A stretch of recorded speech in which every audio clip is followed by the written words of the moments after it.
Good morning, friends. Welcome to our YouTube channel, BDN Preschool. This is our first video class of chapter Coal and Petroleum of Class 8 Science. Let's start our chapter.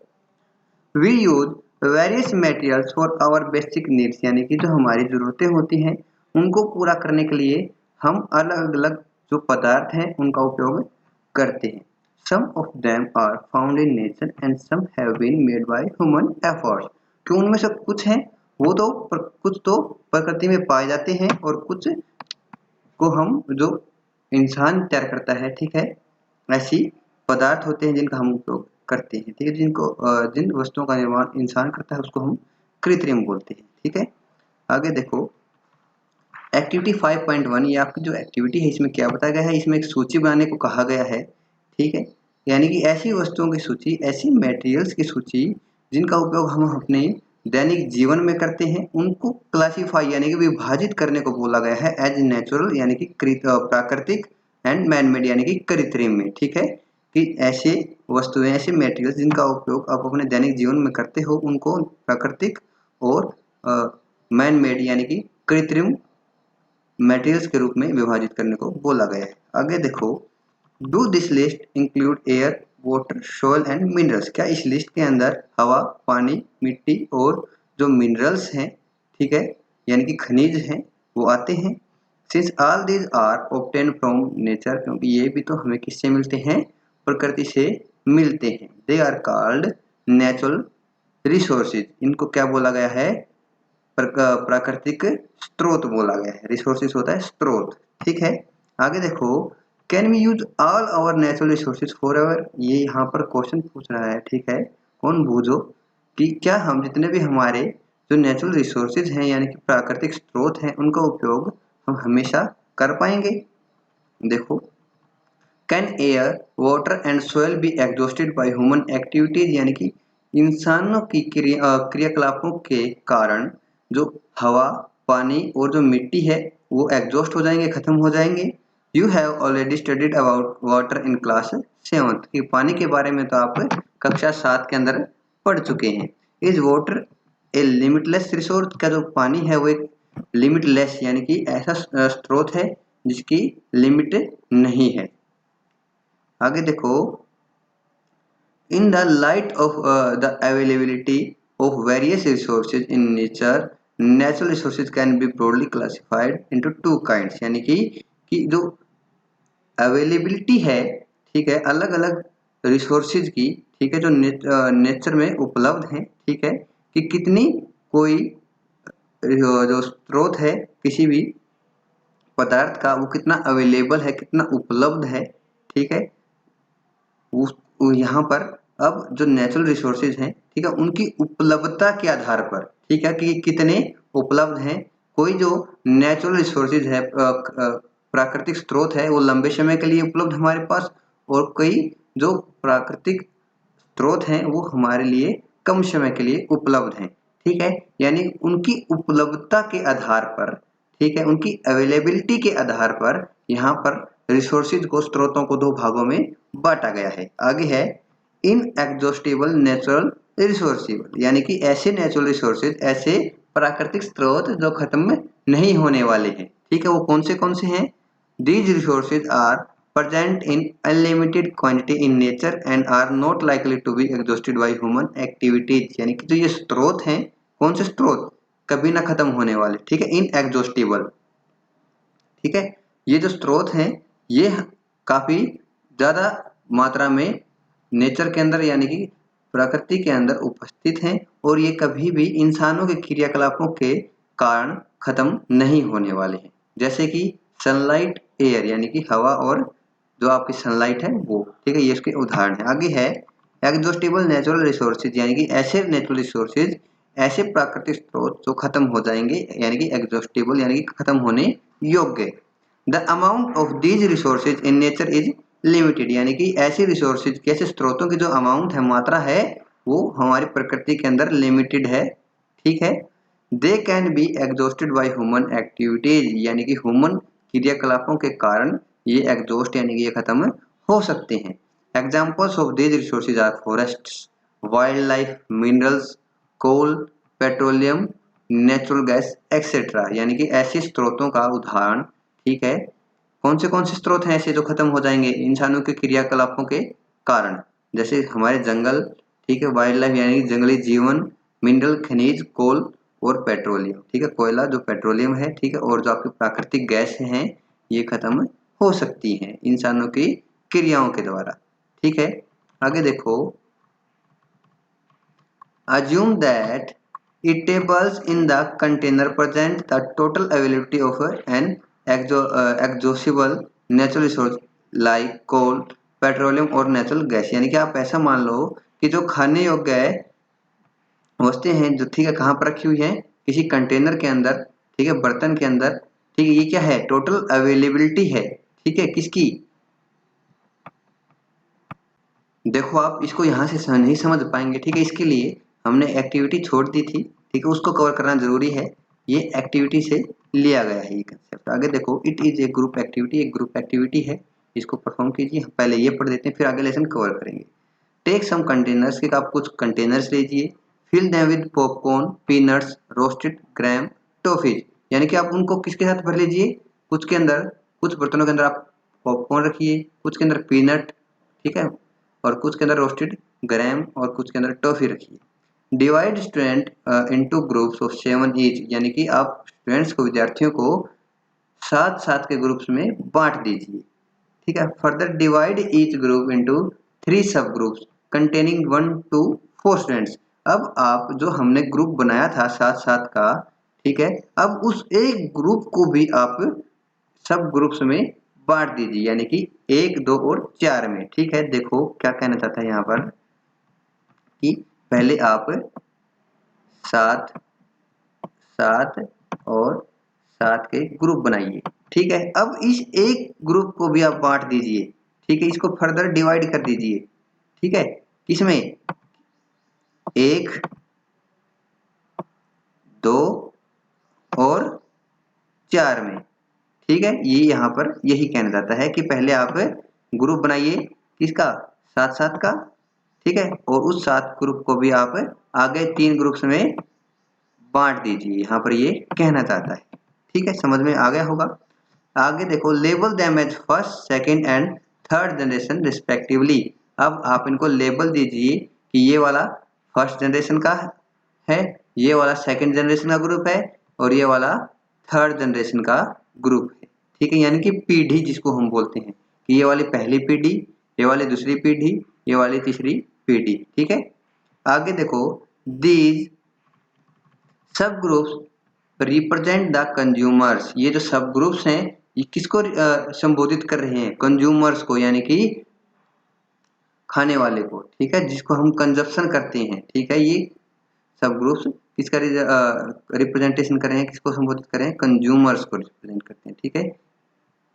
आगे देखो, as population is growing, second and third generation have larger number of consumers, यानी कि ग्रहण करने वाले, जैसे जैसे जो पॉपुलेशन है वो बढ़ रही है, देखो पहले जनरेशन में कितने थे, आप देखोगे 1, दूसरी जनरेशन में पॉपुलेशन बढ़कर कितनी हो गई, 2, ठीक है, दूसरी पीढ़ी में और तीसरी पीढ़ी में जो पॉपुलेशन है, जनसंख्या बढ़कर कितनी हो गई, 4, ठीक है। इसने यही बोला है कि जैसे जैसे जो पॉपुलेशन है, जनसंख्या बढ़ रही है, सेकंड यानी दूसरी और तीसरी जनरेशन यानी पीढ़ी वाले, इनके पास ज्यादा कंज्यूमर्स हैं, यानी कि ग्रहण करने वाले, ठीक है। आगे देखो, put 1 full container of for each group on A table, यानी कि आप एक टेबल के ऊपर, ठीक है, एक कंटेनर को भर के रख दीजिए। Ask consumers of the first generation for from each group to consume tables from the containers of their group, यानी कि आप हर एक जनरेशन को, ठीक है, जो आपकी फर्स्ट जनरेशन है, ठीक है, हर एक ग्रुप की जो फर्स्ट जनरेशन है उसको बोल दीजिए कि आप इसको कंज्यूम कीजिए, ठीक है, जो ये खाने का आपके सामने रखा है, ठीक है, डिब्बे में, कंटेनर में, आप इसको पूरा खाइए। Now ask the second generation consumers from each group to do the same, और ऐसे ही आप जो आपकी दूसरी पीढ़ी के कंज्यूमर्स हैं, ग्रहण करने वाले हैं भोजन को, उनको बोलिए कि आप आपके सामने जो कंटेनर रखा है उसको पूरी तरह से समाप्त कर दीजिए, पूरी तरह से उसको खाइए।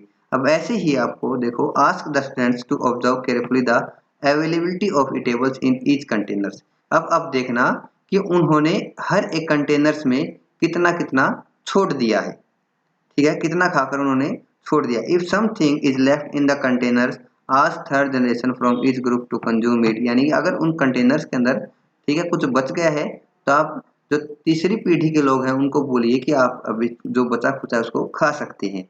Now finally observe whether all the consumers of third generation got the eatables और नॉट। फिर ये ध्यान से देखना कि जो तीसरी पीढ़ी के जो जितने भी कंज्यूमर्स थे, ग्रहण करने वाले थे या फिर खाना खाने वाले थे, उनके पास खाने सभी को खाने को मिला या नहीं, ठीक है, आप ये नोट करना।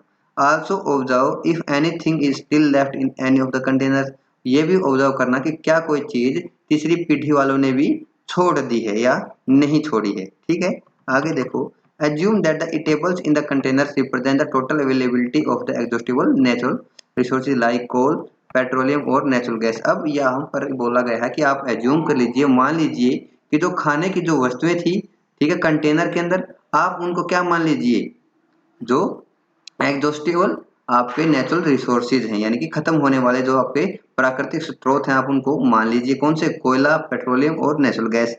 ईच ग्रुप में हैव डिफरेंट कंजप्शन पैटर्न, यानी कि हर जो ग्रुप है उसका कंजप्शन पैटर्न है, ठीक है, ग्रहण करने का जो तरीका है वो अलग हो सकता है। Are the earlier generation of any group too greedy, क्या जो पहले की जो जनरेशन थी वो काफी ग्रीडी थी, लालची थी। It may be that the earlier generation in some group were concern about the coming generation and left something for them. ये भी तो हो सकता है कि जो शुरुआती जो जनरेशन थी, पहली पीढ़ी के लोगों ने खाने के लिए थोड़ा खाया हो और आगे वाली जनरेशन के लिए छोड़ दिया हो कि वो भी कुछ खा लेंगी, ठीक है, ठीक है। दो तरह की जनरेशन हो सकती है ना, फर्स्ट जनरेशन जो पहली पीढ़ी है दो तरह की हो सकती है, या तो वो सारे के सारे खुद ही खा जाए आगे, यानी कि जो सेकंड जनरेशन दूसरी पीढ़ी और जो थर्ड जनरेशन तीसरी पीढ़ी है उसके लिए कुछ छोड़े ही ना। या फिर जो पहली पीढ़ी ऐसी हो सकती है वो सोचे कि थोड़ा हम खा लेते हैं, थोड़ा जो हमारी आने वाली पीढ़ी है वो खा लेंगे, ठीक, ऐसा भी तो हो सकता है। आगे देखो, in this chapter we will learn about some exhaustible natural resources like coal, petroleum and natural gas, यानी कि इस चैप्टर में हम क्या सोचेंगे कि नेचुरल रिसोर्सेज जैसे जो हमारे प्राकृतिक स्रोत हैं, ठीक है, सॉरी कोयला, पेट्रोलियम और नेचुरल गैस, प्राकृतिक गैस, इनके बारे में हम पढ़ेंगे, ठीक है। यहाँ पर बताया गया था कि इससे जो एक्टिविटी है इससे हमारा जो मतलब निकलता ये है कि जो फर्स्ट जनरेशन वाले जो पहली पीढ़ी वाले लोग हैं वो इन स्रोतों का कम उपयोग करें, कोयला, पेट्रोलियम और नेचुरल गैस का, ताकि आने वाली पीढ़ी भी उनका उपयोग कर सके। यहाँ पर ये बताने की कोशिश की गई थी, ठीक है। आगे देखो, These are formed from the dead remains of living organisms fossils, यानी कि ये किससे बनते हैं, ऐसे लिविंग ऑर्गेनिज्म जो मर जाते हैं, ठीक है, उनके फॉसिल से, ठीक है, ये बनते हैं, ठीक है, उनके शरीर से, ठीक है, ये बनते हैं। So these are known as fossil fuels, इसलिए इनको क्या बोला जाता है, फॉसिल फ्यूल्स बोला जाता है, ठीक है। आगे देखो, कोल, यू मे हैव सीन कोल, क्या आपने या फिर यहाँ पे बोला आपने कोयला देखा होगा और हेard अबाउट, या फिर इसके बारे में सुना होगा। It is as hard as stone and is black in colour, जैसे पत्थर है जितना हार्ड होता कठोर होता है उसी तरह ये भी उतना ही हार्ड और कठोर होता है, ठीक है, और ये कलर में कैसा होता है, काला होता है। Coal is one of the fuel used to cook food, यानी कोयला एक ऐसा फ्यूल है, ईंधन है जिसका उपयोग खाना बनाने के लिए करते हैं। Earlier it was used in railway engine to produce steam to run the engine, कि पहले क्या किया जाता था, जो रेलवे इंजन है उसके अंदर इसका उपयोग किया जाता था, क्या बनाने में, भाप को बनाने में, प्रोड्यूस स्टीम, भाप को पैदा करने के लिए किया जाता था, और उस भाप से क्या चलता था, इंजन चलता था। It is also use in thermal power plants to produce electricity, यानी कि जो थर्मल पावर प्लांट्स हैं आपके, ठीक है, उनके अंदर भी इसका उपयोग होता है, क्या बनाने के लिए, बिजली का निर्माण करने के लिए। Coal is also used as fuel in various industries, यानी कि जो अलग अलग इंडस्ट्रीज हैं आपके उद्योग हैं वहां पर भी कोल का उपयोग ईंधन के रूप में किया जाता है। अब यहाँ पर बताया जाता है स्टोरी ऑफ कोल, कोल की जो स्टोरी है वो क्या है, अबाउट 300 मिलियन या फिर 300 मिलियन ईयर्स अगो, यानी कि 300 मिलियन, ठीक है, साल पहले, 1 मिलियन में 10 लाख होते हैं, ठीक है, 1 मिलियन में 10 लाख होते हैं, आप 300 की मल्टीप्लाई 10 लाख से करोगे तो इतने साल पहले the earth had dense forest in low laying wetland area, यानी कि अर्थ के ऊपर, पृथ्वी के ऊपर काफी गहरे सघन जंगल होते थे, ठीक है, निचली जगहों पर, ठीक है, वेटलैंड्स एरिया में, ठीक है, निचली जगह में, ठीक है। ड्यू टू नेचुरल प्रोसेसेस, यानी कि प्राकृतिक प्रक्रियाओं के कारण, लाइक फ्लडिंग, या जैसे कि बाढ़ का आना, these forest got buried under the soil, ये जो फॉरेस्ट हैं कहाँ दफन हो गई, मिट्टी के नीचे दफन हो गई। एज मोर सोइल डिपोजिटेड ओवर देम, जैसे जैसे जो ज्यादा मिट्टी इनके ऊपर डिपोजिट यानी कि जमती गई, देर वर कंप्रेस्ड, कि वो कंप्रेस हो गई, ठीक है, दाब के ऊपर आ गए, यानी कि उनके ऊपर जो दाब है वो बढ़ गया, ठीक है। The temperature also rose as they sank deeper and deeper, जैसे जो धीरे धीरे नीचे डूबते गए, ठीक है, मिट्टी के अंदर धंसते गए, टेम्परेचर है वो भी बढ़ता गया। Under high pressure and high temperature dead plants got slowly converted to coal, यानी कि उच्च दाब और उच्च ताप में, ठीक है, ये दाब है, प्रेशर दबाव, ठीक है, और टेम्परेचर यानी कि तापमान, ऊंचे तापमान और ऊंचे दबाव में जो डेड प्लांट्स हैं, जो मृत पौधे हैं, वो धीरे धीरे किस में कन्वर्ट हो गए, कोल में कन्वर्ट हो गए। As coal contains mainly carbon, coal के अंदर क्या होता है, कार्बन होता है। The slow process of conversion of dead vegetation into coal is called carbonization. Carbonization किसको बोला जाता है, कि जो धीमी प्रोसेस होती है, धीमी प्रक्रिया होती है किसकी कन्वर्जन की, डेड वेजिटेशंस की, यानी कि मृत जो आपकी वेजिटेशन है, ठीक है, उसका किसमें कन्वर्जन होना, कोल के अंदर कन्वर्जन होना, धीरे धीरे प्रक्रिया के साथ, ठीक है, इसको कार्बनाइजेशन बोलते हैं।